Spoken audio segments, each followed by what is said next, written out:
Sicher erinnert ihr euch an die Waffe des Mandalorianers. Diese Waffe ist unter anderem bekannt als Amban Sniper Rifle.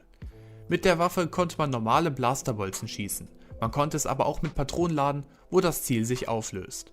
Außerdem war es stabil für das Blocken von Nahkampfwaffen sowie der Einsatz eines Schockstoßes war möglich.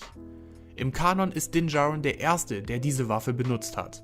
Diese Waffe ist aber auch von Legends inspiriert, vom Star Wars Holiday Special. Dort trägt Boba Fett diese Waffe. Der Showrunner von The Mandalorian, Jon Favreau, bestätigte, dass Mandos Waffe von dieser Cartoon-Sequenz beeinflusst wurde. Für mehr coolen Star Wars Content abonniert sehr gerne meinen Kanal.